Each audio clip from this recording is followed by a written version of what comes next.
Bismillahirrahmanirrahim. Assalamualaikum warahmatullahi wabarakatuh. Perkenalkan, nama saya Muhammad Alif Marsal dari Universitas Negeri Makassar, Fakultas Ekonomi Prodi Pendidikan Akuntansi kelas B. Saya akan membacakan materi mengenai mengembangkan pembelajaran e-learning.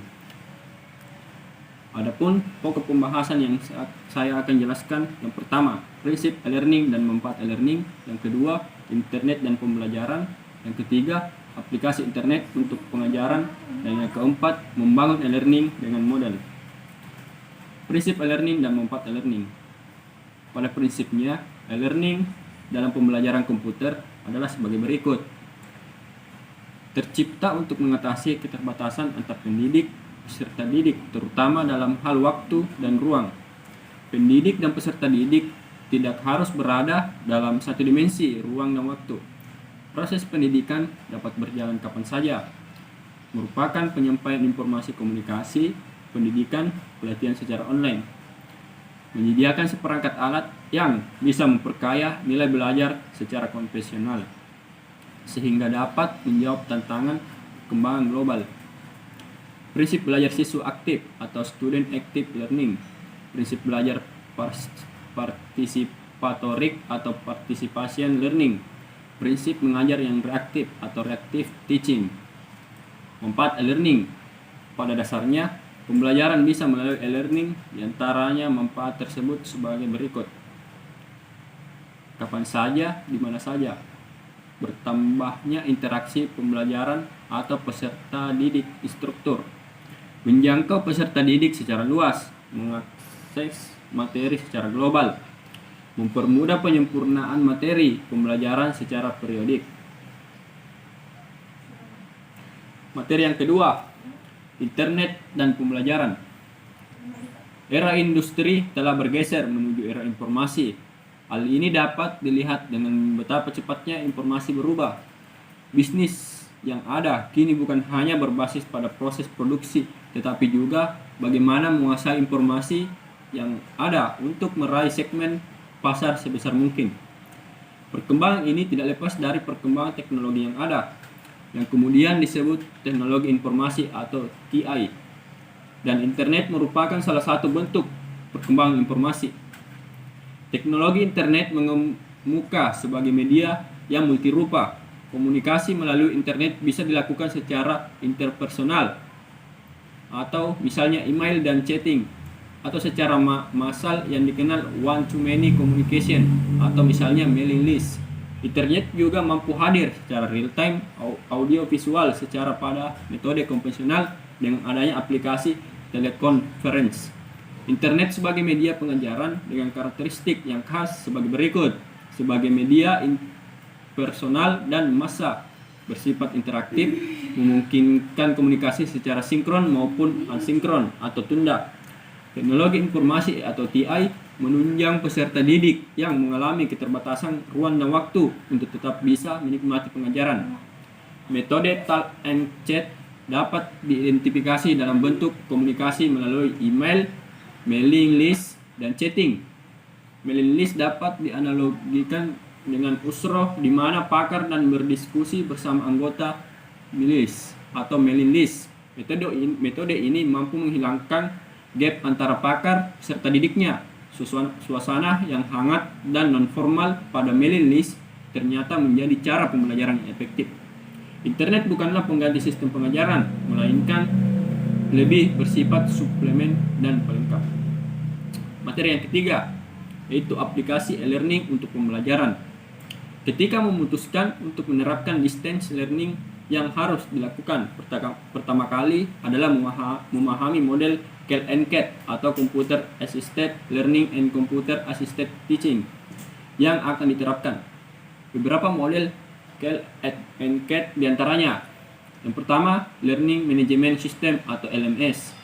LMS merupakan kendaraan utama proses pengajaran dan pembelajaran. Karakter utama LMS adalah pengguna yang merupakan pengajar dan peserta didik. Dan kedua, harus terkoneksi dengan internet untuk menggunakan aplikasi ini. 2. Computer Based Training atau CBT atau Course Outsourcing Pancake atau KAP. CPT adalah perangkat lunak online untuk proses pembelajaran secara lokal pada masing-masing komputer peserta didik. Perangkat lunak ini juga bisa diterapkan secara online. Ketiga, Java Development Tools atau JDT. JDT adalah lingkungan di mana peserta didik dapat memperoleh pengalaman praktis dalam menggunakan bahasa pemrograman Java atau hands-on experience. JDT umumnya dipasang secara offline pada masing-masing peserta didik. Materi yang terakhir yaitu membangun e-learning dengan Moodle. Moodle adalah sebuah paket perangkat lunak yang didesain untuk membantu pendidik dalam membangun pelatihan atau kursus pendidikan online yang berkualitas berbasis internet. Moodle termasuk dalam model CAT atau Computer Assisted Learning, Computer Assisted Teaching, yang disebut Learning Management System atau LMS. Moodle dikembangkan dengan menggunakan lisensi open source atau LOS, sehingga sangat menguntungkan bagi kita yang berada di negara berkembang untuk alasan penghematan biaya. Moodle sebagai salah satu mesin untuk membangun sebuah pendidikan online atau e-learning. Moodle dapat langsung bekerja tanpa modifikasi pada Unix, Linux, Windows, Mac OS X. Dalam penggunaannya, menurut Sujana dan Rifai, terdapat beberapa model pembelajaran bantuan komputer, yaitu yang pertama, model latihan dan praktek atau drill and practice. Fungsi utama latihan dan praktek dalam proses pembelajaran berbantuan komputer pada dasarnya adalah memberikan praktek sebabnya mungkin terhadap peserta didik. Unik itu, dalam menggunakan model ini, hendaknya semua konsep, peraturan, atau prosedur terlebih dahulu sudah dipelajari peserta didik. Yang kedua, model tutorials. Model tutorial adalah suatu model pembelajaran yang memuat penjelasan, rumus, prinsip, bagang, tabel, definisi istilah, latihan yang sesuai. Dalam interaksi tutorial ini, informasi dan pengetahuan yang disajikan sangat komunikatif, seolah-olah ada tutor atau guru yang mendampingi peserta didik memberikan arahan secara langsung kepada mereka.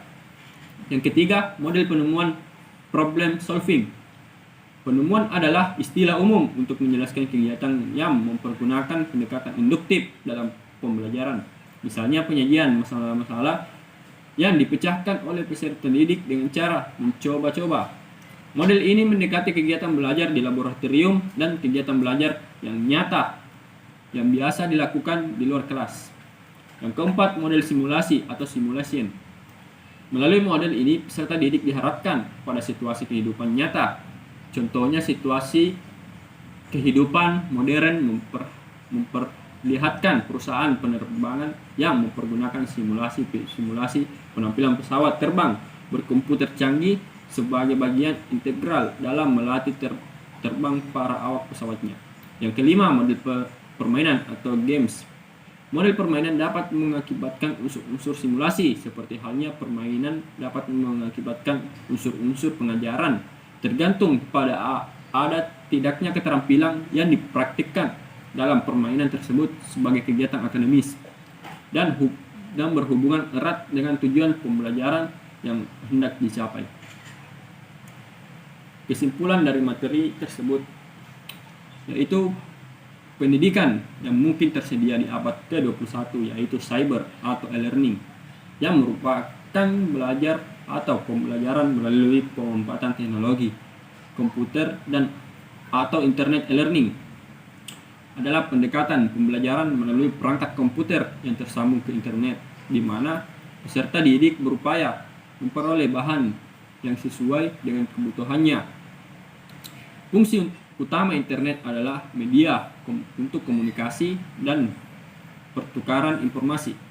Email memungkinkan kita mengirim surat dan file jenis lain kepada para pengguna internet. Fasilitas yang paling terkenal adalah WWW atau World Wide Web adalah bagian internet yang relatif baru, sedangkan fungsi seperti mengirim dan menerima elektronik mail. Sekian penjelasan saya. Lebih dan kurangnya mohon dimaafkan. Assalamualaikum warahmatullahi wabarakatuh.